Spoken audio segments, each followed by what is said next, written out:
Hello, this is Train for Print. My name is Marcus Cruz. Welcome to the fourth part of my treasure chest tutorial series, where we in Blender learn to 3D model for 3D printing. This is where we left off.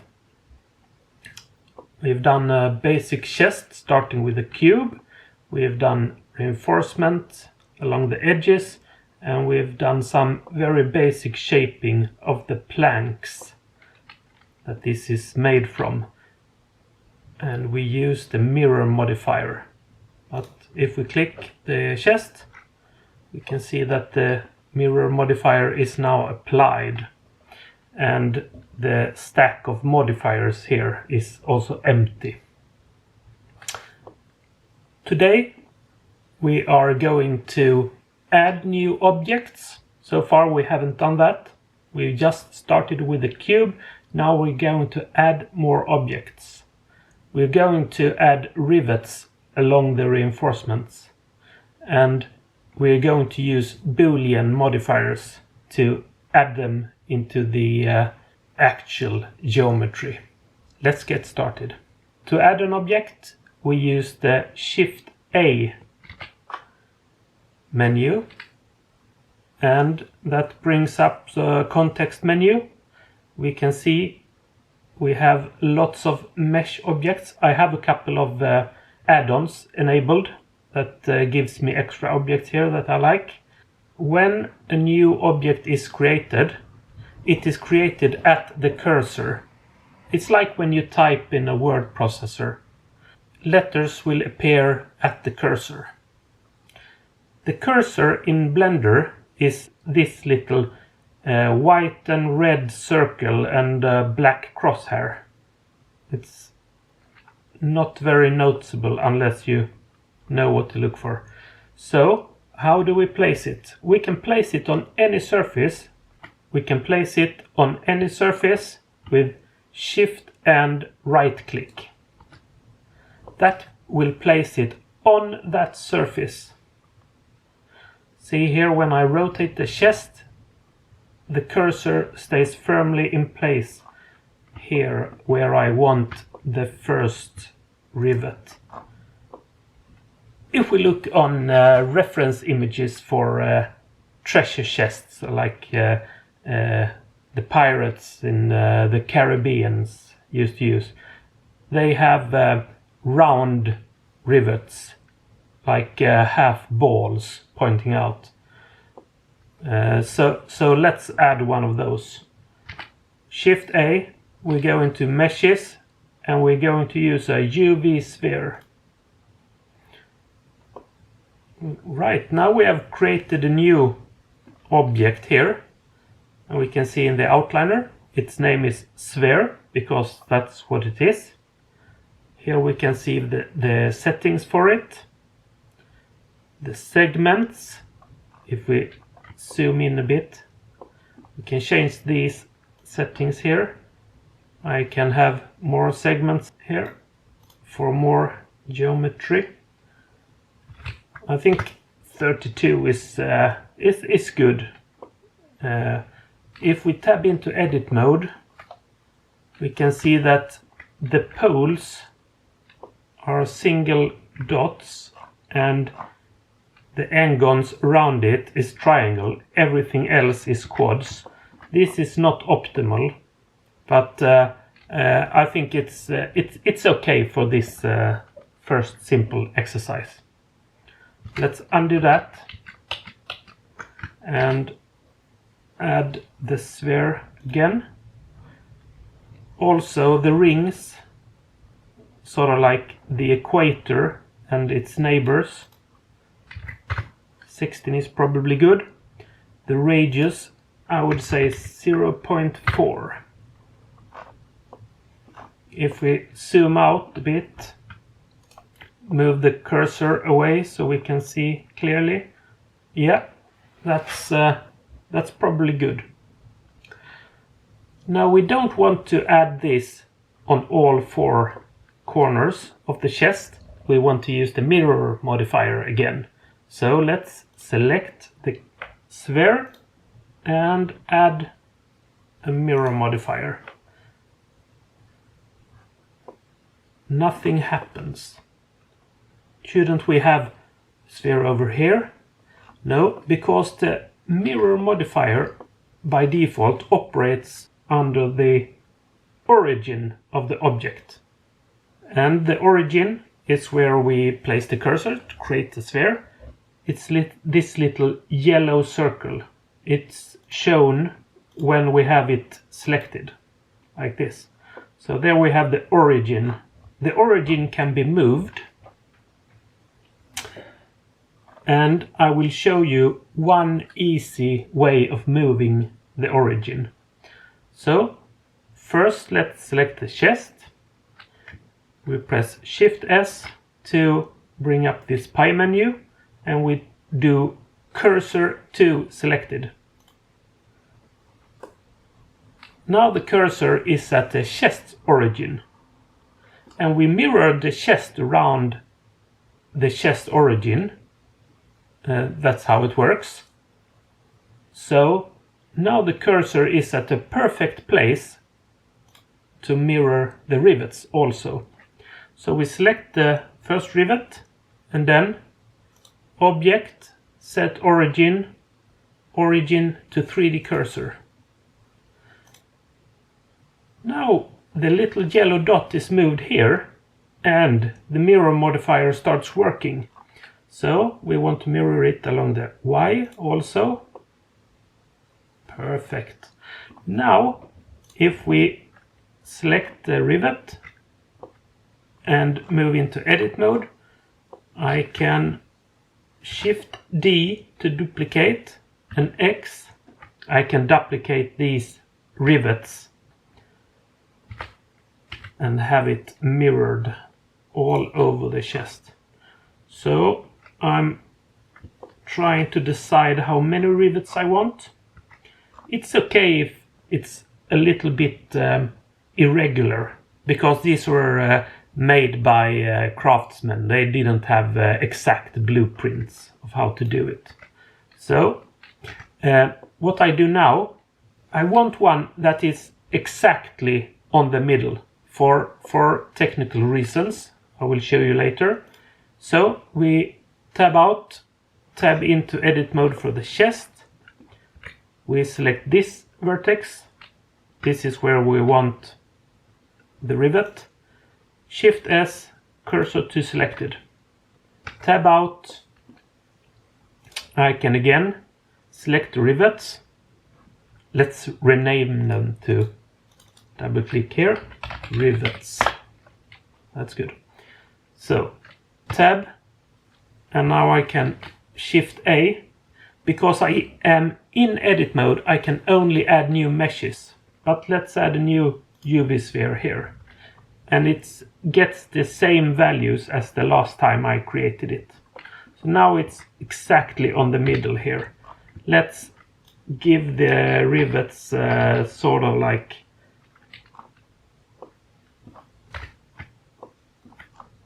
distribute them. To select one rivet, I can with Z go into wireframe mode and drag around them.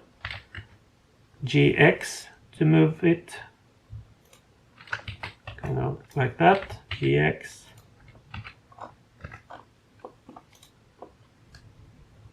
That's not too bad. Let's keep that. With A I select every rivet and Shift D, Z, move them down. Eyeball the center distance here. GZ. And now we can see that this rivet is over this plank. This rivet is over this plank. This rivet is over this plank. Very good. And one is here on the edge. So let's do that one more time. Shift D to duplicate and then Z to move it straight down. That way we keep this rivet on the mirror's edge. I think slightly more down. Yeah, good.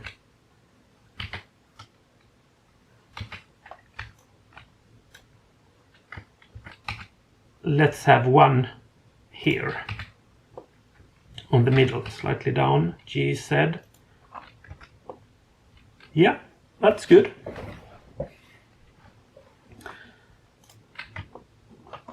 Now I will place them on this reinforcement here, and I will just do it like this. I am in edit mode for the rivets. I will shift and right click here, place a new UV sphere, shift right click. I try to find the center of this plank so that the rivet ties into that. Shift A.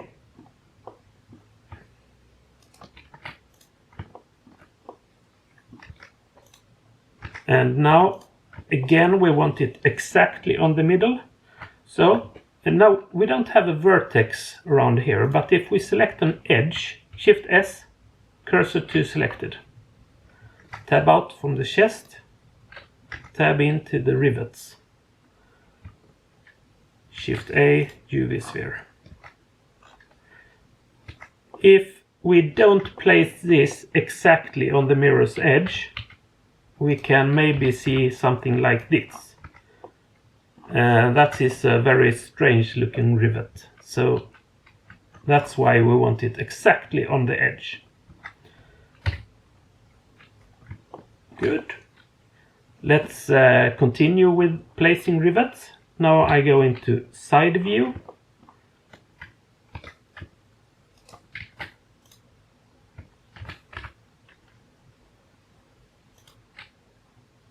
And tab out, tab into the chest again, select this edge here, Shift S, cursor to selected. That's one of the most commonly used shortcuts for me. Select the rivets, Shift A, UV sphere. Now we can move this a little bit GY. So it's in the middle between these two, right? I will teach you a new handy shortcut now. That's L. When hovering over an object and pressing the L key, it will select not an object, a mesh, a part of a mesh. It will select that whole object. Everything it's connected to. Because each rivet is separate, we select one rivet. So that's very handy. GZ. Yeah, so I can hover over this rivet, L, move up. It's good if it's a little bit aligned at least, not exact, but yeah, something like that. I can L, L, L,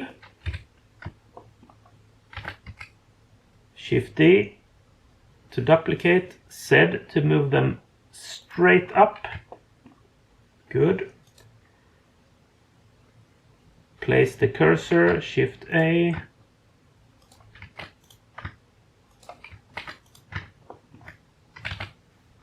L, Shift D, Z. Now it stays exactly on the mirror's edge. I think we have all the rivets now. How do we add them? Let's first apply the mirror modifier. And if you know a little bit about the mirror modifier, you know that we now have duplicate geometry. And a very easy way to get rid of that is to press the M key, merge by distance. And we can see that it removed 7,200 vertices. That's a lot. Now we have no more duplicate geometry. If it had been off by even the slightest distance here, it wouldn't have worked nearly this well. but because it's exactly on the mirror's edge, it worked. Right, so we can go into the 3D print add-on, press solid, yeah, good. The rivet object is watertight, and there are no intersections. Have we had overlapping geometry or duplicates? Yeah, then we would have seen that here. But now it says 0. Very good. So let's add the rivets to the chest, and that works like this. We select the chest, we add modifier, and this time is the boolean modifier. And there are 3 kinds of boolean modifiers. This time we want union. We want to merge the objects together. Union. And then we click here and we can select rivets. We can also use the little eyedropper tool here and select the rivets. Nothing seems to have happened, but if we hide the rivets, clicking this little eye icon here in the outliner, we can see that they are now part of the chest object, and the yellow outline goes out around all the rivets because they are now part of the object. If we tab into edit mode, they're gone because this is so far non-destructive, as all modifiers are. So let's apply that with Control A. You can also use this drop-down menu here. Apply. Now, if we go into edit mode, we see that the rivets are added. If we go inside the chest, we can see little balls going out, and if we check this object here, solid, very good. A common problem with booleans is that you get errors, but this is kind of simple, so no errors in this case. Intersections, we have some, yeah, and what exactly is the problem with this? So this intersection, it sometimes gives you false positives. That means that it will report that this is an intersecting face, even though it isn't. And one easy way of checking if it's actually intersecting geometry is to triangulate the mesh. When the mesh is exported to STL format, it will be triangulated anyway. So we can triangulate it. Now there are no more quads or higher n-gons. Everything is a triangle. We can see it's still manifold, and there are no intersecting faces. Very good. Sometimes if an n-gon isn't flat, when triangulating it will produce an artifact, and we can see those artifacts here. There is something strange going on. We will fix that in the next episode. So we can now file, export, STL. I will make this a little smaller so you can see. Yeah. And blend 4. Why did I call it blend 4? Treasure chest 4. Selection only. If I hadn't clicked this, we would have exported the rivet object also, but that is already added to the chest, so we check this. Export. Very good. That's all for today, and Next episode will be about a couple of more objects. We will make this chest even more realistic. So stay tuned. See you next week. Bye.